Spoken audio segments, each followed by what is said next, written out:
Good morning, ladies and gentlemen. We are back for part two of the James Bond extravaganza. And I have decided that the first shot that we will show is from Dutch James Bond fans video. It's just a still from that video of my favorite gun barrel sequence. In my opinion, the most original one, where James Bond is on one knee when he takes the shot.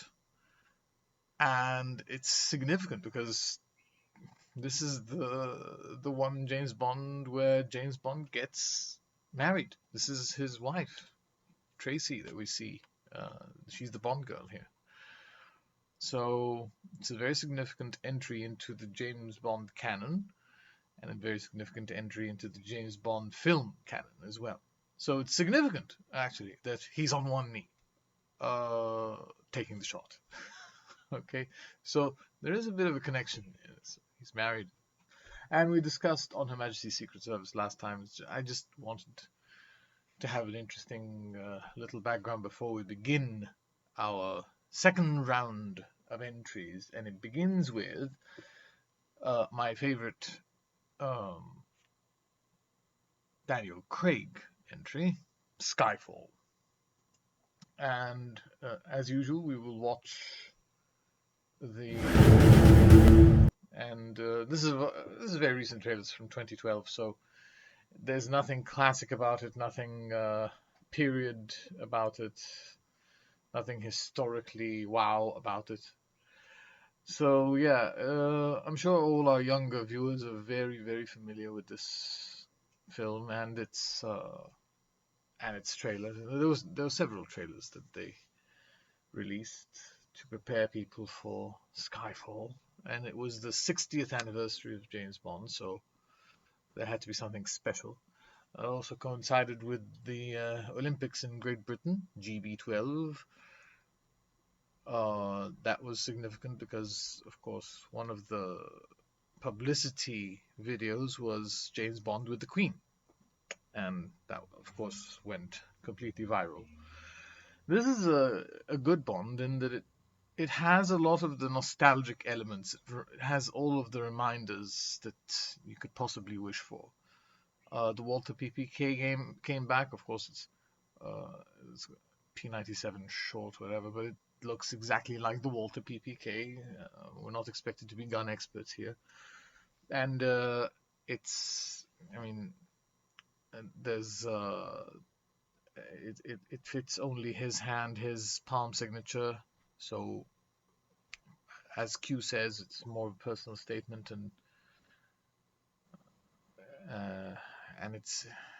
it's got everything. It's got Q, Moneypenny. We find out that this woman at the beginning, her name is Moneypenny.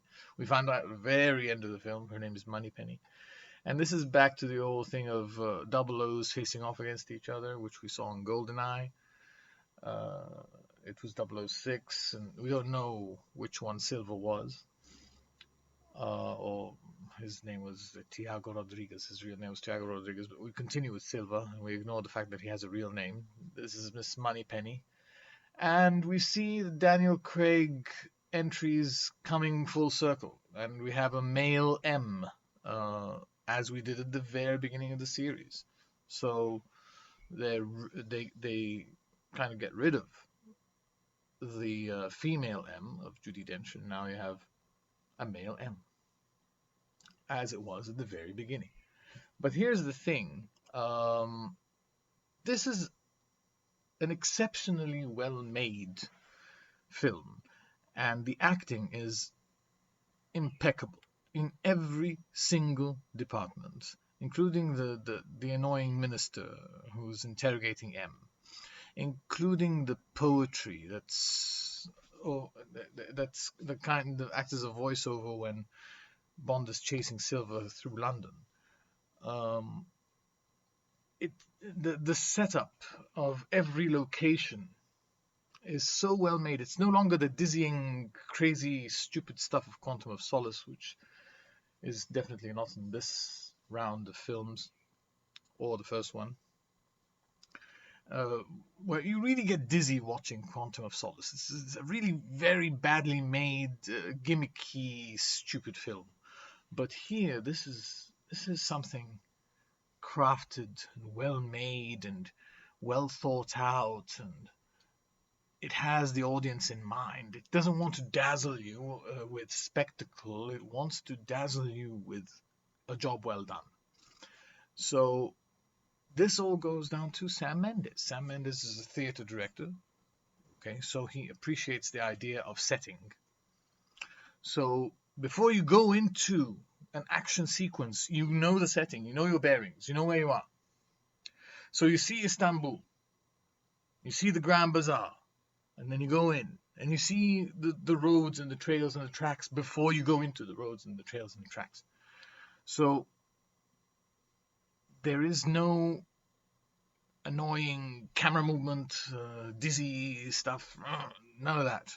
Okay, so it's just an extremely well made film. The acting is impeccable. So if we go back to our 4 criteria, first of all, the jokes in this one are brilliant jokes. So I like things done the old-fashioned way. There are certain things I like. Very cutthroat razor. How very traditional. I like certain things done the old-fashioned way. The whole bloody office blows up and this bloody thing survives. Little things, but very reminiscent of the Connery era of humor. Not the excessive humor of Moore, and not the hybrid humor of Pierce Brosnan, and not the absence of humor in Timothy Dalton, and not the awkward humor of George Lazenby, but a nice balance, a neat balance, a theatrical balance. Okay, it's extremely theatrical performances all round because, Judi Dench is a theatre person, Sam Mendes is a theatre director. So it's all about a theatrical performance. And by theatrical, I mean rich, well thought out, well planned, real, and visceral performance. Okay, something that we can all relate to, even though it's a fantasy spy world that that we will never get anywhere near. So this is the first criteria. The jokes are fantastic. The cast, the acting is brilliant. Of course, the storyline is extremely well developed, extremely well written. No massive plot holes, nothing untoward. It's a good story. And the music is really good. Adele's title song is good, and the score is really balanced. It's not excessive in its use of the Bond theme. The Roger Moore and the later Pierce Brosnan films were very excessive in the use of the Bond theme. It's like they had nothing, so they plugged in the Bond theme. So good rearrangement of some of the parts of the Bond theme, and good rearrangement of some of the parts of the title song as well. So Skyfall, brilliant film. Next is another Renaissance film, Goldeneye. Okay, Goldeneye is also very similar.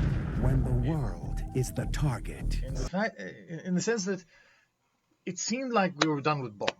It seemed like Bond had become irrelevant with the end of the Cold War. But then the writers took that idea that he was irrelevant and put it in the film. It's like, okay, you think he's irrelevant? Let's show you how relevant he is. So the film starts when he was relevant in 1988, so still Cold War times, and then it moves forward. Okay? And it builds on the things that happened during the Cold War. And it shows you that the Cold War actually reverberates beyond the Cold War, and that the aftermath of the Cold War is actually a lot deadlier and potentially a lot more apocalyptic than the outcome of a regular war, even a world war. So the Cold War was a problem, and then this is when you have also double O's against each other. Okay, you have Alec Trevelyan versus James Bond, 006 versus 007. and the action sequences are brilliant. It's Pierce Brosnan's first outing as James Bond. He's elegant, he's suave, he's charming, he's got it all. He's very Bondish in every sense. Good with women, quick with the joke, and he is the perfect hybrid between Sean Connery and Roger Moore. I love Pierce Brosnan as an actor. He's a very charming actor. He's very committed, very serious, um, extremely sensitive as an actor. And it comes across. When he's angry, you feel it. You're angry with him. When he's happy, you're happy too. When he's joking, you're cracking up. He has this rapport with the audience. He's just brilliant. The way the action sequences are dealt with here accommodate his character. It's not like, for example, Diamonds Are Forever, where the film was written. Sorry, not Live and Let Die, which was written completely for Sean Connery, but somehow Roger Moore made it work. And later on, the later films were made for Roger Moore. No. This was made for Pierce Brosnan, who has an interesting little story where he was supposed to be the 1987 Bond. He was supposed to be Bond instead of Timothy Dalton. And he signed a contract and he did initial rehearsals and some shoots and the promo shots and promo scenes, etc. He did all that. But then Remington Steele said, no, we're gonna call in the option on him for another season of Remington Steele, which eventually was cancelled itself. So, yeah, the producers of Remington Steele deprived him of the opportunity to be Bond for Living Daylights and License to Kill, etc. But that's good because we saw Timothy Dalton doing it, and he's amazing. So anyway, yeah, Goldeneye is one of these, again, apocalyptic things where, if Bond fails, the world will go into chaos or will be destroyed or whatever. In this case, it's extremely important to note that if Bond fails, the economic meltdown threat that was made in the film is extremely significant because that's what mattered. The war was now not a war of tanks and bombs and whatever. Now the war was a war of economics. And the film was very relevant in the sense that, Bond has just saved the economic world or the economic West from chaos. Okay, because the threat was very direct. The threat was to wipe out every computer in Greater London, which means everything that has to do with computers, everything that's run by computers. And he lists them. He gives you a list. He tells you criminal records. So all the criminals will be out on the streets again. So it makes Bond, it adapts Bond to the 21st century. And there are all these jokes about, Valentin Sukovsky, Coltrane says, he says, have you decided to join the 21st century? Lots of these jokes. M tells him, you're a sexist, misogynist dinosaur, a relic of the Cold War. Many jokes. Alec Trevelyan keeps jabbing him with things about him being irrelevant. Oh, James, put it away. It's insulting to think I haven't anticipated your every move. All of these quips about him being irrelevant and being outdated and being easily anticipated, out of his time and all that. And at the end, he comes out on top, showing that actually James Bond is just as relevant as he ever was. Okay, maybe even more so now. Okay, so the car chases, of course, are fantastic. Very adrenaline-pumping car chases. And so if we go back to our 4 criteria, the jokes, brilliant jokes. The acting, overall, not bad. Q, of course, gets the biggest laugh and is like, don't touch that! Bond goes for a sandwich that he finds lying around. He's like, And Q says, "Don't touch that!" And Bond thinks, of course, this is some kind of bomb or something, some kind of weapon. And then he gets the laugh. It's my lunch. So it's good acting and a joke at the same time. It's like the first two criteria together. Um, there's another very sexist joke where the Jack Wade from the CIA was a horrible character, horrible character, and horrible actor in every way. He asks him, "Have you checked her out?" And Bond looks at him, head to toe. Very sexist, but very Bond, very in character. Um, and then we have uh, the, uh, the story. The story is a bit. It's okay. It's fine. It's watchable, but it's a bit loose because you feel like it's too easy to go in and get that weapon. It's too easy to get the weapon that they're talking about. It seems very easy. It seems very easy. It was very easy to hijack the helicopter as well. I mean, it just didn't seem like the villains faced much of a challenge, and it seemed too easy, and it seemed like they had so much money to build this incredible base that they had in, well, close to Cuba, somewhere in the Caribbean.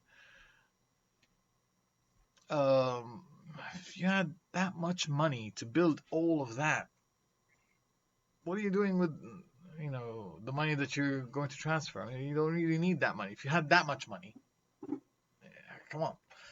It just seemed a bit unrealistic that they had all of these facilities. The bad guys had all these facilities. Yes, of course, he also wanted revenge by releasing all the criminals back out onto the streets again and turning England into a Stone Age country, sure. But still, it was a bit excessive in these departments. So the story was a bit loose, shall we say. But overall, a lot of fun, very enjoyable. The music was fantastic. Tina Turner's Goldeneye song was amazing. The score was extremely original, very eerie, very matching to the settings. Great scene. So that's Goldeneye. And then we have the film that started it all. And look at this. Let's look at this. Name is Bond, James Bond. My instructions were implicit. I was to leave for Jamaica in 2 hours. License to kill. Now you maybe miss it. You don't miss a thing. I decided to accept your invitation. I have to leave immediately. Okay, so as you can see, this is a very 60s trailer. And that was Bob Simmons. That was not Sean Connery doing the gun barrel sequence. A very 60s trailer. Tells you who he is. This is the very first one, so he has to tell you who he is. He has to tell you the situation. He has to tell you a bit of the story. And this way he can lure you into the cinema to come and watch. And of course, all the sequences, these were pre-filmed sequences. These were not from the actual film. And if you notice how Sylvia Trench said, "Now you made me miss it," and you watch again from the film, they're very different ways of saying "now you made me miss it." Okay, so the trailer was pre-shot, and then you do it again. Lots of scenes where you will notice that there are big differences between the acting and it's just the acting, but the scenery itself and the movement and the blocking, everything is exactly the same, but the acting is different. Because Terence Young, the original director who created the film version Bond, had not yet sunk his teeth into the acting skills of these actors. A terrific film in every sense of the word. The music was still coming along, so it wasn't what we would today identify as the James Bond music. His demeanor was still a bit on the rough side, much more civilized than his usual self, of course. Before that, if you watch any of it, especially if you watch his interviews prior to the film, you will see that He's been civilized in Terence Young's eyes. Um, this is Dr. No. And of course, my favorite line is, "Unfortunately, I misjudged you. You are just a stupid policeman whose luck has run out." Okay, this is Dr. No's, my favorite line for Dr. No, the character of Dr. No. Humor, kind of there, but very dry. So the jokes, first criterion, very dry humor, very dry. We are introduced to the vodka martini, medium dry vodka martini, shaken but not stirred. So not anything, it's just a medium dry vodka martini, shaken but not stirred. Very specific instructions. Okay. We're also introduced to his gun here, the Walther PPK. He was carrying the Beretta. And we're introduced to his gun. I have to get rid of this. There you go. Yeah, it has a delivery like a brick through a pane glass window. So the Beretta has no stopping power. We're introduced to all these things, but we're not introduced to Q yet. We're introduced to the armorer, Major Boothroyd, who has a kind of a German accent. And that actor was supposed to stay on, but due to circumstances, he had to leave. And then we got Desmond Llewellyn, and thank God for that. The charm of the James Bond series. This is a film that shows that there is a novel behind this. This is a very solid story, very well researched, very well thought out by someone who knew what they were talking about, in this case Ian Fleming. And it was a very profitable film because it really cost very little and it made a lot of money. So, very strong film. It's the film that told people, by the way, there is a new way to look at espionage. Okay, and here it is. It's civilized, it's gentlemanly, it's charming, it's suave, and the introduction of that charm and all of this civility comes in the form of the first Chemin de Fer game, where he meets Sylvia Trench and he beats her, and then he gives her his card, and then we see M, the confrontation with M, and then we see Sylvia Trench again, and we see a classic thing that we see 2 other times. I have to leave immediately, and then he kisses her, and then almost immediately. And then we see the plane. And then we see it again in From Russia with Love. I'll report in an hour, make that an hour and a half. We see it again in The Living Daylights with Timothy Dalton doing that. It's like Exercise Control 007 here. I'll report in an hour. And then the young lady, she toasts him and she offers him a drink. "Won't you join me?" And he says, "Better make that 2." And we see that kind of motif keeps coming back occasionally, ever so occasionally. It's like a little gem. So the humor's there. The acting is really good acting, actually. Even though it was Sean Connery's first time, he still did a very good job pulling off the demeanor and the aggressiveness and the killer instinct and all of these things that make an assassin what he is, and combining all of that into a non-hateful character. Very difficult to pull off, and he did it.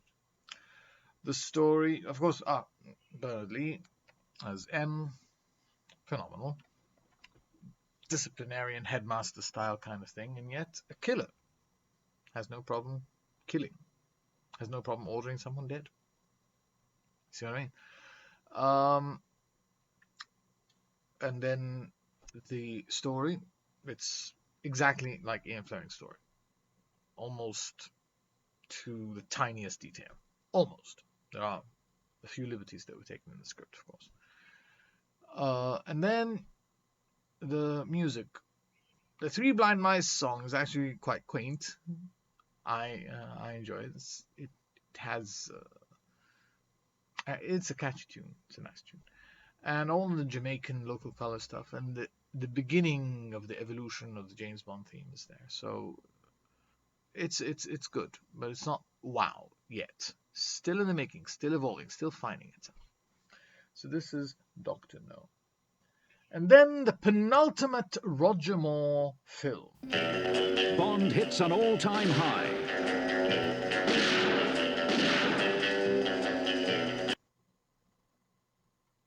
This is Roger Moore in one of his better outings. Not his best, but still a good one. Hilarious. Full of little, yeah, like this little plane that comes out of the comes out of the trailer, and he uses the missile that chases this plane to accomplish his original mission, which is to blow up that airbase, that air hangar right there. So, how fortunate and how convenient and how lucky. I don't have a great deal to say about this film, except that it is, of course, wildly racist. Which which at the time was not seen as racist at all. It was just seen as like, oh, local color.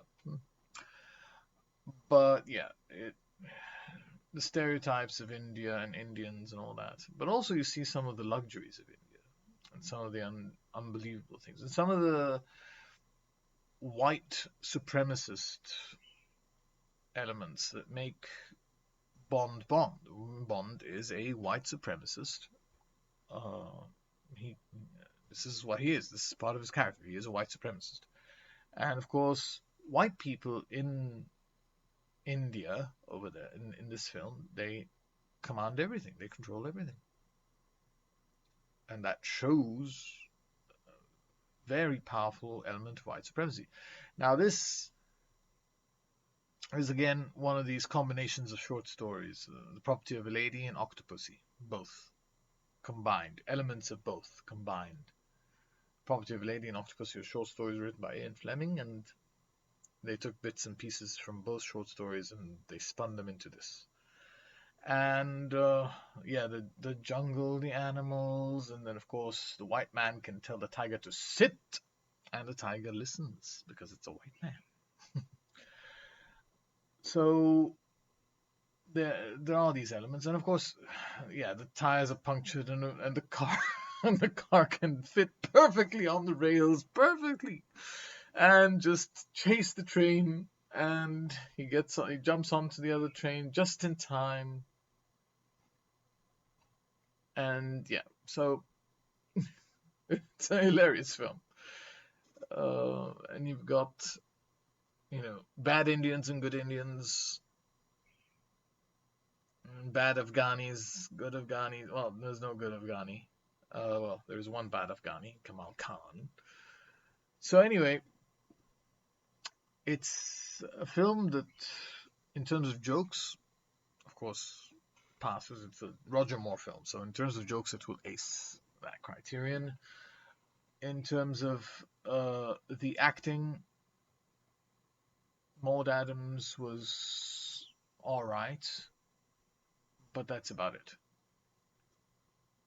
Roger Moore was Roger Moore. He was his Bond. He was his version of Bond, and nothing outstanding there. We lost M, of course. There's no Bernard Lee. There's now this what's his name, Robert Brown. Really abysmal in terms of acting. Yeah, there wasn't much. There wasn't much that you could. Desmond Llewellyn, of course, the usual brilliant scene with Desmond Llewellyn, where Bond is playing around with a camera that's supposed to be for state security, and he uses it to look down the cleavage of a young woman. And Desmond Llewellyn, of course, tells him off as usual. So, in terms of acting, not so great. In terms of the story, Comes from the two short stories I mentioned earlier, Property of a Lady and Octopussy. So it's got elements of something good, but again stretched too far too far. In terms of the music, really good. The James Bond theme, can't go wrong with that. And the title song was really good. All Time High is a very good song. Very catchy song. Very emotional and sensual song. So it's got something about it that describes the relationship between Octopussy and James Bond. The next one is, of course, again, the penultimate Pierce Brosnan. There's something about penultimate films when you're cooling down. The penultimate film for a Bond actor. As the countdown begins The World Is to Not the Enough 21st is a century, very it's good to know 90s trailer. there is This still This is a one very number 90s you can trailer. always count on. Even though it's supposed to be dealing Bond. with the idea of the millennium, Bond. going into the next century. Can't you just Bond say has lots of hello like a incredible normal stunts person? in this one. Does a good job. Bernard is behind this. He will die along with everyone in the city. We do not negotiate with terrorists. His only goal is chaos. I sent 009 to kill The Renault. villain He put a bullet in his head. That bullet's still there. is not He feels no the villain pain. He is can push himself harder, longer than any normal man. coming unless No hard feelings, Mr. Bond. It appears that you have been beaten. Don't make this personal.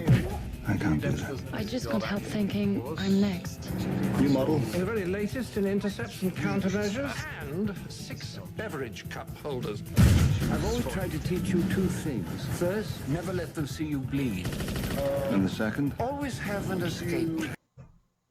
Well, this was the last time we see Q, so this was a tragedy, of course. Desmond Llewellyn died shortly afterwards. Denise Richards was a disaster, as she usually is. I mean, Denise Richards is an appalling actress. That's her thing, to be appalling. I don't know. It's got the stunts. It's got the thing, the elegance. It's got the locales. The music is good. The jokes are good. The acting is appalling. It's really awful. The story, it tries to go for the Goldeneye thing of post-Cold War, the aftermath of the Cold War being worse than the aftermath of any other war, etc., but doesn't do it very well. The music, I'm not a fan. Some people like it, some people don't. I'm not a fan at all. At all. So when it uses Bond theme, it's like, oh, thank God, something we know, something good. Oh yeah, and then all the other stuff. The song itself, "World Is Not Enough," it doesn't rise to the standards of a Bond song. Let's just put it that way.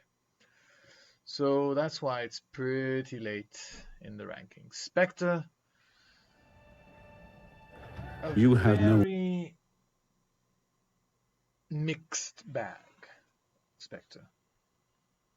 It alludes to Spectre, Special Executive for Counterintelligence, Terrorism, Revenge, and Extortion. That's the definition supplied by Dr. No in Dr. No. Or the Special Executive for Crime, Terror, Revenge, and Extortion, which is the definition supplied by the trailer for You Only Live Twice. From Russia with Love. So it refers to Spectre, which is this horrible organization that brings back the memories of the Connery era. But the menace of Spectre is not there. It's very lacking. And Christoph Waltz, who is such an incredible actor, does such a horrible job in this film. I mean, he is a phenomenal actor. He does a very horrible job in this film. And Léa Seydoux also, she's a very good actress. Doesn't pull it off here. Daniel Craig is the saving grace of the film. He's the one who carries the film. all by himself, slightly helped by Ben Whishaw and Ray Fiennes and Naomi Harris, MQ, and Miss Moneypenny. The usual gang. They help a lot, of course, in carrying the film, but mainly it's Bond who carries the film. There's no menace. You don't feel he's in real danger. You feel he's gonna get out at any moment. So you don't know. The costumes are fantastic in this film, I have to say. So in terms of the jokes are good. There are a few good jokes here.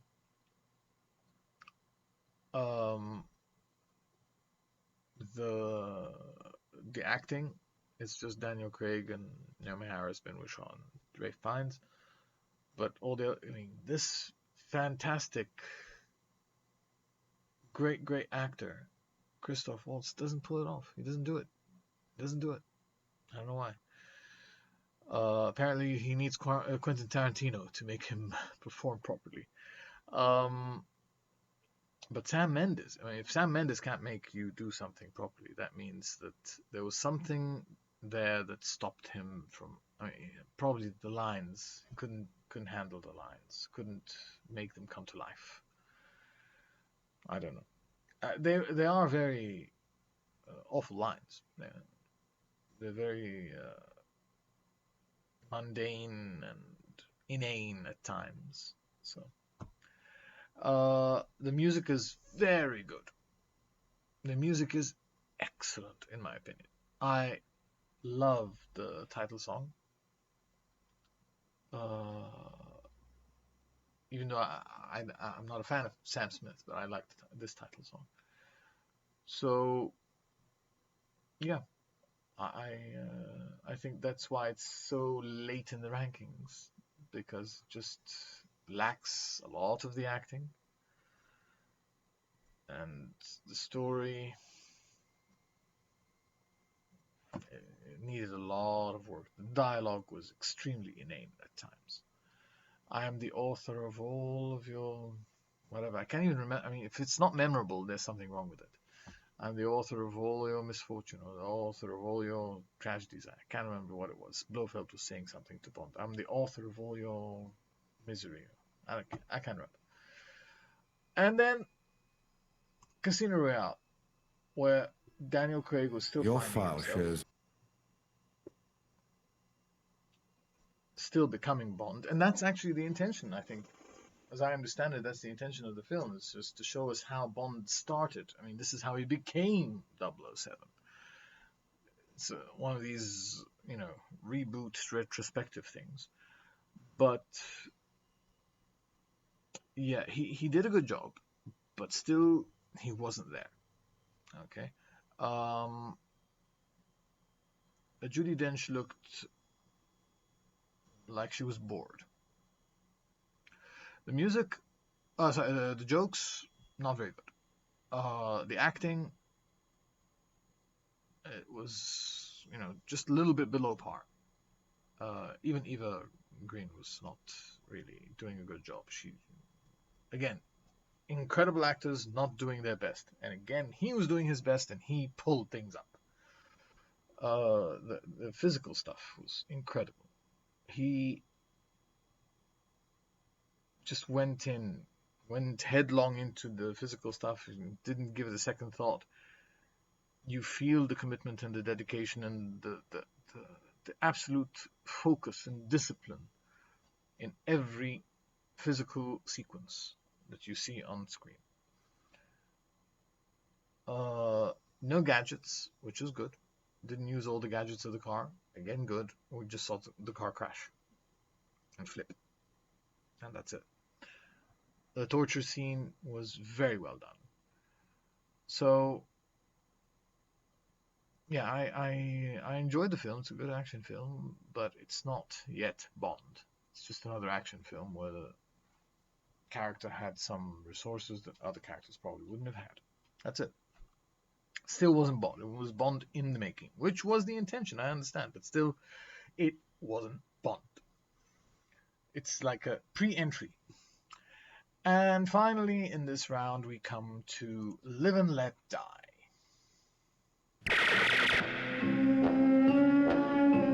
Live and Let Die was the first Roger Moore entry. And, in my opinion, one of the contenders for the best music of the sequence, of the whole series of James Bond films, because it was rearranged and orchestrated by Paul McCartney, who also provided the title song, Live and Let Die. Okay, so as a Beatles maniac, of course, I believe that a Beatles, well, minus Ringo, can do no wrong. A Beatle can do no wrong. This is just, not an option. And that's why the music is just a cut above everything else. And of course, this was originally written for Sean Connery, but he said, no, I'm not doing this. Diamonds Are Forever was the last one. And it's the US and the Caribbean, so lots of local color, lots of incredibly racist and offensive stuff. But if you take it lightly and you realize you are watching a character who is a white supremacist, I mean, this is the character you went to watch. You're going to watch a white supremacist. There is no way Bond cannot be a white supremacist. This is part of the fabric of Bond. He is a white supremacist. Okay? So, he's a white supremacist, he's a sexist, he's a killer. If these two don't offend you, he's a killer. And yet, you like him. And you've paid money for a ticket to go and watch him. So, just make your peace with that. Okay? It's a film. Right? And it's from the 70s. So, shut up. Yeah, this is 1973. 1973. And you see the racism. You see the reverse racism. You see black people making fun of white people too, which is a lot of comedy is there. So Bond is going into Harlem at the beginning of the film, after the title sequence, of course. Title sequence, you see three men dying, 3 men getting killed, and Bond is going to find out why they get killed. So Bond is going into Harlem, and he's going in a taxi, and everybody in Harlem is following him. They've got these radios, and the CIA, using their black personnel, they're also following him. Everybody's and one of them says something incredible, which is, you can't miss him. It's like following a cue ball, because he's a white guy in Harlem. And then later on, one of the CIA operatives tells him, that especially with that amazing disguise you were wearing, white face in Harlem. The reverse racism is just fantastic. It was the making fun of the white guy in Harlem was brilliant. It's just delightful stuff. So this is Live and Let Die. Live and Let Die, in terms of the jokes, was very, very good. Really good. In terms of the acting, it was disgusting. It was awful. It was really awful acting. Everybody delivered a horrible performance, especially Roger Moore. All of them were just flat and unconvincing and horrible, but the script was so good that it carried them. Okay? Sometimes the script can carry horrible acting, and this is one of those times. The story was not bad. Very, very, very little connection with the actual Live and Let Die, but there is a connection. Unlike other stories like Moonraker, where there's no connection at all. In this case, there is a bit of connection. There is a bit of overlap. I'd say like 30% overlap between the film and the novel. But the novel, I don't think the novel could ever be filmed, because it was just so over the top. The racism was over the top. And the voodoo was over the top, which is, again, a bit of racism there. The music, again, incredible. So what lets this thing down is the story and the acting. These two just keep it down at the bottom of this round of Bonds. The next round of Bonds is the Bonds that, in my opinion, should never have been made. And thank you for your patience, and we're done with part 2. Thank you.